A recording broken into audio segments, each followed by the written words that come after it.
Hello everyone. आज की इस वीडियो में हम स्टार्ट करने वाले हैं इंटरनेशनल ट्रेड। और इंटरनेशनल ट्रेड में हम सबसे पहले थ्योरी करेंगे एब्सोल्यूट एडवांटेज थ्योरी। जो एब्सोल्यूट एडवांटेज थ्योरी है, इस थ्योरी को किसने दिया है? एडम स्मिथ ने। और ये थ्योरी किसके ऊपर बेस्ड है? फ्री ट्रेड के ऊपर बेस्ड है। हम बात करेंगे रेलिवेंट, जो आपके एक तरीके से एग्जाम ओरिएंटेड होंगी। इसके सिवा जो इम्पोर्टेंट चीज़ें होंगी इस थ्योरी से रिलेटेड, वो हम सारे इसके अंदर कवर करेंगे। तो चलिए स्टार्ट करते हैं। सबसे पहले देखिए मर्केंटलिस्ट आते हैं, जिसको आप वाणिज्यवादी बोलते हो। तो जो मर्केंटलिस्ट आते हैं वो क्या बताते हैं? मर्केंटलिस्ट यहाँ पर जब एक तरीके से एंटर होता है तो मर्केंटलिस्ट कहते हैं कि हमें एक्सपोर्ट ओरिएंटेड होना चाहिए, कि हमें एक्सपोर्ट करना चाहिए। ऐसा क्यों कहते थे वो? ऐसा इसलिए कहा उन्होंने क्योंकि उस टाइम पर जो गोल्ड है और जो सिल्वर है वही मेन एक तरीके से था जिससे कंट्री रिच और पुअर के नाम से जानी जाती थी। तो जिस कंट्री के पास सबसे ज़्यादा गोल्ड और सिल्वर होगा वही कंट्री क्या कहलाएगी? एक रेपुटेटेड और रिच कंट्री कहलाएगी। उसी का वर्ल्ड में क्या होगा? एक तरीके से वैल्यू होगी। तो उस टाइम पर अगर आप देखते होगे तो जो गोल्ड और सिल्वर अगर आपको लेना है तो आपको फिर क्या करना पड़ेगा? एक्सपोर्ट करना पड़ेगा। तो वहाँ पर एक्सपोर्ट जो है वो अच्छा माना जाता था, जो इम्पोर्ट है वो गलत माना जाता था। दूसरी बात क्या उन्होंने कहा कि जीरो सम गेम की बात की। जीरो सम गेम का मतलब क्या है? जीरो सम गेम का मतलब होता है कि अगर एक को बेनिफिट हो रहा है तो दूसरे को क्या है? लॉस हो रहा है। और यहाँ पर एक और बात थी जो ये थी कि जब हम ट्रेड करते हैं तो ट्रेड करते वक्त टोटल जो वेल्थ है ना वो उतनी ही रहनी है। जैसे एक ABCD कंट्री है और सबके पास 10-10 यूनिट गोल्ड की हम मान लेते हैं, ठीक है? तो 10-10 kg गोल्ड है तो वो 10-10 kg अगर हमने लिख लिया कि भाई ABCDE इस तरीके से कंट्री है, इसके पास भी 10 है, इसके पास भी 10 है, इसके पास भी 10 है, तो ये 10-10 kg है तो 10, 20, 30, 40, 50 टोटल कितना हुआ? 50। तो ये क्या करेगा? ये ट्रेड कर करके एक्सपोर्ट कर करके सारा गोल्ड अगर अपने पास ले आएगा, इसका भी इसका भी, तो तब भी कितना ही रहेगा? 50 ही रहेगा। ये उनकी थ्योरी थी। लेकिन जो एडम स्मिथ है वो पॉजिटिव सम गेम की बात करते हैं और ये जीरो सम गेम की बात करते थे। जीरो सम गेम का मतलब है कि अगर एक कंट्री को बेनिफिट हो रहा है जितना, उतना ही दूसरी कंट्री को लॉस हो रहा है। और यहाँ पर ये कहते हैं कि ट्रेड करने से दोनों ही कंट्री को बेनिफिट होगा। तो चलिए स्टार्ट करते हैं। जो एडम स्मिथ की थ्योरी है वो आई थी सबसे पहले, आप देखोगे 1776 में। Smith started with the simple truth. Smith ने एक सिंपल ट्रूथ बोला कि that for two nation to trade with each other, दो कंट्री हैं जो आपस में क्या करेंगे? व्यापार करेंगे, वॉलेंट्री करेंगे, वो अपनी इच्छा से करेंगे। बोथ नेशंस मस्ट गेन, दोनों को मस्ट क्या है? एक तरीके से श्योरिटी है कि दोनों ही नेशन को बेनिफिट होगा, यानी कि गेन होगा। If one nation gain nothing, यदि एक कंट्री को क्या है? कोई भी प्रॉफिट नहीं होता है, यानी कि लॉस होता है, तो वो कंट्री क्या करेगी? सिंपली क्या कर सकती है? ट्रेड से बाहर जा सकती है। तो ये सिंपल उनकी थ्योरी का एक तरीके से कंक्लूजन ही है कि जो ट्रेड किया जाएगा, ट्रेड से दोनों ही कंट्री को बेनिफिट होने वाला। और इसमें जो सबसे अच्छी बात है वो क्या बोली गई? वो ये है कि जब कंट्री ट्रेड करेंगी ना, ट्रेड करने से जैसे कि कोई दो कंट्री है, A और B कंट्री है, तो जो A और B कंट्री है, देखिए अब इसकी कुछ अजम्पशन है, तो इन अजम्पशन को देख लेते हैं हम। कि ये जो मॉडल है ना 2:2:1 का मॉडल है, यानी कि इसमें दो कंट्री हैं A और B कंट्री हैं और दो कमोडिटी हैं X एंड Y, और ओनली फैक्टर प्रोडक्शन क्या है? लेबर है। ये ध्यान रखना आपको, 2:1 का मॉडल है। सेकंड क्या है कि lack of mobility for factors of production, यानी कि जो उत्पादन का साधन है लेबर, वो सिर्फ अपनी कंट्री के अंदर विद इन कंट्री कहीं पर भी मोबाइल कर सकता है। वो इस कोने से इस कोने में जा सकता है, जैसे कि A कंपनी से B में जा सकता है, C में जा सकता है, D में जा सकता है, लेकिन वो अपनी कंट्री को छोड़कर दूसरी कंट्री में माइग्रेट नहीं हो सकता। ठीक, तो आप ये ध्यान रखोगे कि जो फैक्टर ऑफ प्रोडक्शन है, जो फैक्टर ऑफ प्रोडक्शन जो लेबर है, वो can not move between countries, यानी कि एक कंट्री से दूसरी कंट्री में मूवमेंट नहीं हो सकती। तो दिस अजम्पशन आल्सो इम्प्लाइज, तो ये अजम्पशन क्या इम्प्लाइज करते हैं कि that the production possibility frontier, यानी कि जो PPC है, जो प्रोडक्शन पॉसिबिलिटी करा है, जो PPC है, वो बिफोर ट्रेड और आफ्टर ट्रेड सेम रहने वाला है। ठीक है, तो ये ध्यान से देखिएगा कि जो फैक्टर जो प्रोडक्शन पॉसिबिलिटी करा है, जो PPC है, ठीक है, PPC जो है वो सेम रहेगा जब आप ट्रेड नहीं करते हो बिफोर ट्रेड और आफ्टर ट्रेड, दोनों ही सिचुएशन में ये क्वेश्चन पूछा जा सकता है। Perfect mobility of labour between sectors, यानी कि एक सेक्टर से दूसरे सेक्टर में आप जा सकते हो, ठीक है, but not across international border, से आप इंटरनेशनल बॉर्डर को क्रॉस नहीं कर सकते। तो ये आपको अच्छे से ध्यान रखना। उसके बाद हम बात करते हैं ट्रेड बैरियर्स। तो यहाँ पर जो ट्रेड बैरियर्स है वो कोई बैरियर्स नहीं है, यानी कि फ्री ट्रेड है। There are no barriers to trade for the exchange of goods, यानी कि जब हम वस्तुओं का एक्सचेंज करेंगे, अदला बदली करेंगे गुड्स की, तो उसमें कोई भी बाधा नहीं आएगी, तो कोई भी रिस्ट्रिक्शन नहीं है। उसके बाद आता है कि ट्रेड बैलेंस, ट्रेड बैलेंस में है, यानी कि एक्सपोर्ट और इंपोर्ट जो है वो एक दूसरे के बराबर हैं, ट्रेड बैलेंस है, ना तो एक्सपोर्ट ज़्यादा है और ना ही फिर यहाँ पर जो इंपोर्ट है वो ज़्यादा। इसका मतलब क्या है कि ना सरप्लस में और ना ही हम डेफिसिट में हैं।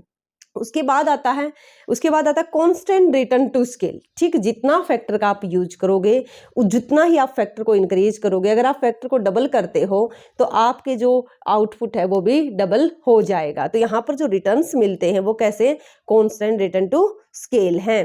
तो ये ध्यान रखना है कि एडम स्मिथ अज्यूम करके चलता है that will be get constant return as production, scales के अंदर जो भी रिटर्न टू स्केल है वो कैसे कांस्टेंट है, यहाँ पर किसी भी प्रकार की कोई बचते नहीं, यानी कि इकोनॉमिक्स और डिस इकोनॉमिक्स यहाँ पर नहीं है। तो ये ध्यान रखना है आपको कि यहाँ पर अगर आपसे पूछे कि यहाँ पर क्या इंक्रीजिंग रिटर्न टू स्केल है, डिक्रीजिंग नहीं, सिर्फ क्या है, कांस्टेंट रिटर्न टू स्केल है।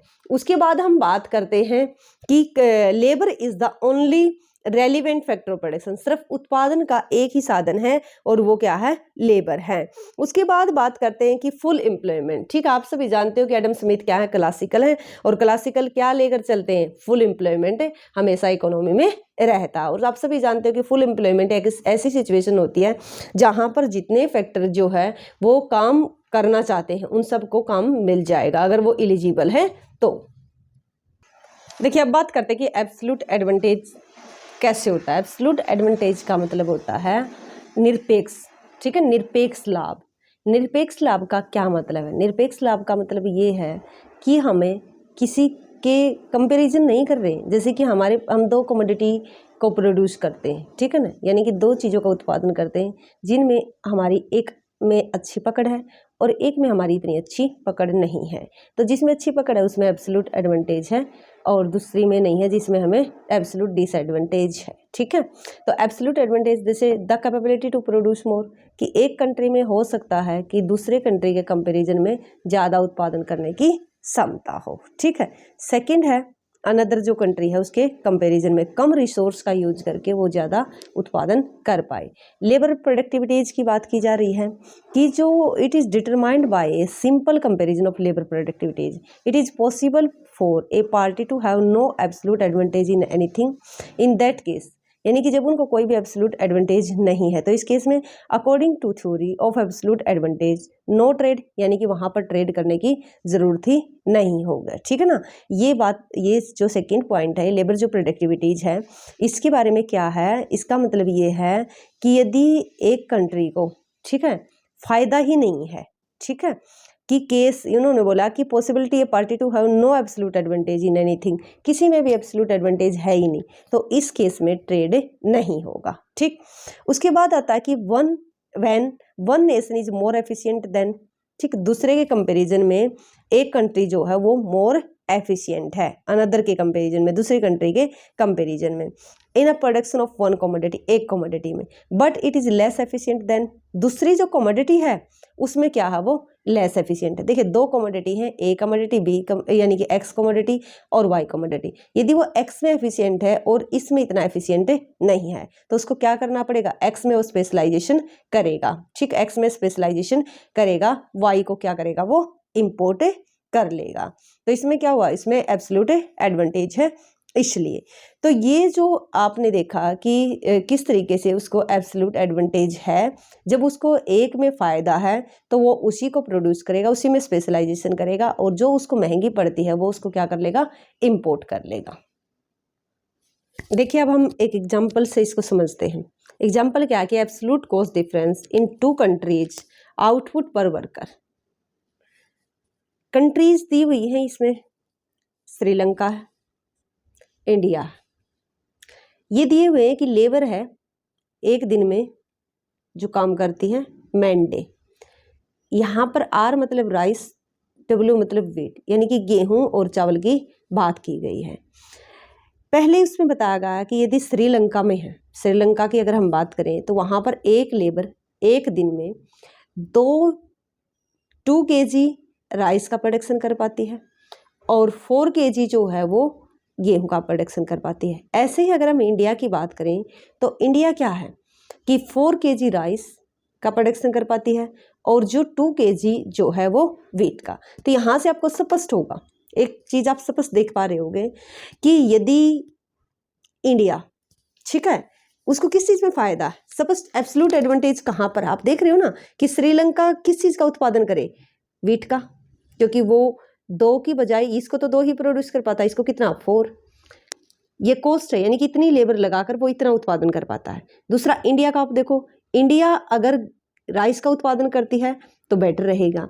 तो इसमें आपने देखा कि ये यदि यहाँ पर हमें मैक्सिमम देखना कि मैक्सिमम, तो इसमें मैक्सिमम 4 है, इधर अगर आपने देखा तो इधर ये इसका, ये जरूरी नहीं 4 हो, ये और भी कोई डिजिट हो सकता है, तो ये सिंपल है, तो इसलिए मैंने इस टेबल को ले लिया। तो यहाँ पर आपने देखा कि यदि जो श्रीलंका है वो वीट का उत्पादन करे और इंडिया जो है वो किसका उत्पादन करे, राइस का उत्पादन करे, और ये आपस में फिर क्या कर ले, एक्सचेंज कर ले, क्योंकि इसको श्रीलंका को इसमें एब्सोल्यूट एडवांटेज वीट में है और इंडिया को एब्सोल्यूट जो एडवांटेज है, जो निरपेक्ष लाभ है वो राइस में है।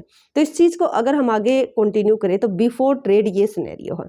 यदि हम बात करते हैं आफ्टर ट्रेड, ठीक है, तो आफ्टर ट्रेड यदि हम बात करें तो इंडिया किस चीज़ का उत्पादन करेगा, इंडिया सिर्फ किस चीज़ का, अब यहाँ पर अगर टोटल ट्रेड देखिए आप कितना होगा, ये 6 है, ठीक है, ये 6 और ये कितना है 6। यदि हम बात करें कि यदि आफ्टर ट्रेड, यानी कि जब ट्रेड, ये तो बिना ट्रेड के है, ये आपस अपने देश में ही है, ये जो दिखाया गया है, अगर ये ट्रेड करते हैं तो क्या सिनेरियो होगा, तो ऊपर श्रीलंका ही रहेगा। यहाँ पर हम ले लेते हैं कि श्रीलंका और नीचे ले लेते हैं हम इंडिया और श्रीलंका की हम बात कर रहे हैं।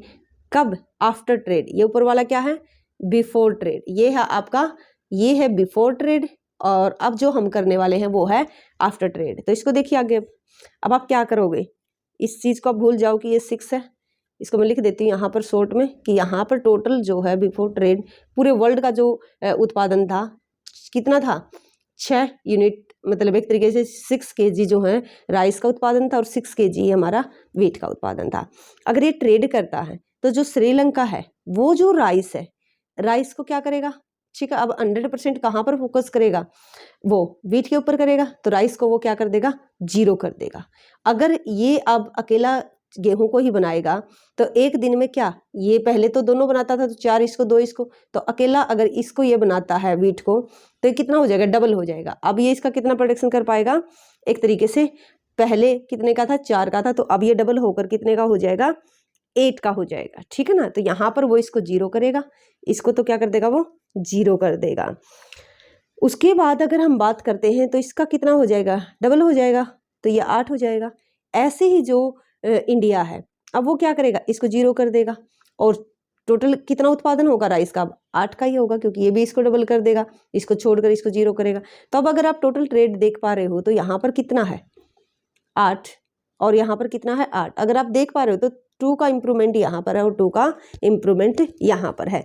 और इसमें आपने देखा कि गंवाना कितना पड़ा यहाँ पर 2, ठीक है, और अगर आपने देखा हो तो मिला कितना यहाँ पर, आपने देखा 4 + 4, छोड़ा कितना है यहाँ से 2, तो 2 एक्स्ट्रा मिला ना, यानी कि हमने जो छोड़ा है वो कितना 2। ऐसे ही यहाँ पर है कि ये भी 4 + 4 हुआ।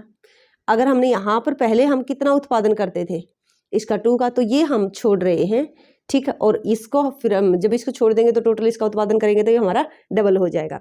तो आफ्टर ट्रेड हमें ये देखने को मिला कि ट्रेड के बाद जो है दोनों ही कंट्री को फायदा है। अब देखिए, अब हम इसको करते हैं डायग्राम की हेल्प से, ठीक। तो डायग्राम में आप देखिए, आप देख पा रहे हो कि जो ये रेड लाइन वाला है ये इंडिया को शो करता है और जो ये ग्रीन है ये श्रीलंका को दिखाता है। आपको ये देखना कि जो ये पीपीसी है, पीपीसी पर मैंने वीडियो पहले बहुत अच्छे से बनाई हुई है, तो आप उसको चेक कर सकते हो, उसका लिंक मैं डिस्क्रिप्शन में दे दूंगी। तो यहाँ पर पहली बात तो ये है कि जो एब्सोल्यूट एडवांटेज है सिर्फ उसी में ही ये इंटरसेक्ट करेंगे, ये ध्यान रखना। ठीक, ये आपको क्या बता रहे हैं, अगर आप इनको देख पा रहे हो तो ये बता रहा है, ये वाला जो रेड लाइन वाला है ये आपको यहाँ पर ओ वाई एक्सिस पर हमने राइस को लिया और ओ एक्सिस पर हमने वीट को लिया है। उसके बाद ये बताता कि यदि इंडिया राइस का मैक्सिमम उत्पादन करना चाहता है, तो अपने कंट्री की बात हो रही है, खुद के डोमेस्टिक कंट्री की, तो वो सिर्फ कितना कर सकता, 4 kg प्रोड्यूस करेगा। यदि वो सारे रिसोर्स किस में लगाए, राइस में लगाए, तो वो कितना 4 kg राइस को प्रोड्यूस कर पाएगा। यदि वो सारे के सारे रिसोर्स वीट में लगाता है तो 2 यूनिट प्रोड्यूस कर सकता है। ये उसका अपनी डोमेस्टिक कंट्री का दिखाया गया है। उसके बाद देखिए ये जो ग्रीन वाला है ये श्रीलंका को शो कर रहा है। ये बताता है कि यदि श्रीलंका सारे रिसोर्स अपने वीट में लगाता है तो वो 4 kg वीट प्रोड्यूस कर पाएगा, तो उस टाइम पर राइस उसको क्या करना पड़ेगा, 0। ठीक है, डोमेस्टिक कंट्री में। उसके बाद आप देखिए यदि वो सारे के सारे रिसोर्स राइस में लगाता है तो वो 2 यूनिट राइस की प्रोड्यूस कर पाएगा। तो ये आप देख पा रहे हो कि ये जो डायग्राम है ये आपको बताने की कोशिश कर रहा है कि यहाँ पर जो एक तरीके से पीपीसी है ये इस साइड ज़्यादा झुका हुआ, ठीक है, क्योंकि इसको किस चीज़ में बेनिफिट है, इसको इंडिया को राइस का उत्पादन करने में, और ये इस साइड ज़्यादा झुका हुआ, तो इसका मतलब क्या कि श्रीलंका को क्या उत्पादन करना चाहिए, वीट का, और इंडिया को किस चीज़ का उत्पादन करना चाहिए, राइस का। तो इंडिया जो है उसको किसका उत्पादन करना चाहिए, राइस का। और जो क्योंकि देखो अगर वो गेहूं का उत्पादन करेगा तो सिर्फ 2 kg ही वो प्रोड्यूस कर पाएगा। और जो श्रीलंका है उसको किस चीज़ का उत्पादन करना चाहिए, श्रीलंका को करना चाहिए वीट का। तो ये अगर इस तरीके से, और इसको क्या कर देना चाहिए, राइस का 0, और इसको मतलब जो श्रीलंका है उसको एक तरीके से किस चीज़ का, वीट का, और जो इंडिया है उसको राइस का उत्पादन करना चाहिए। अगर ये ऐसा करते हैं और फिर एक्सचेंज करते हैं तो दोनों ही कंट्री को बेनिफिट होगा।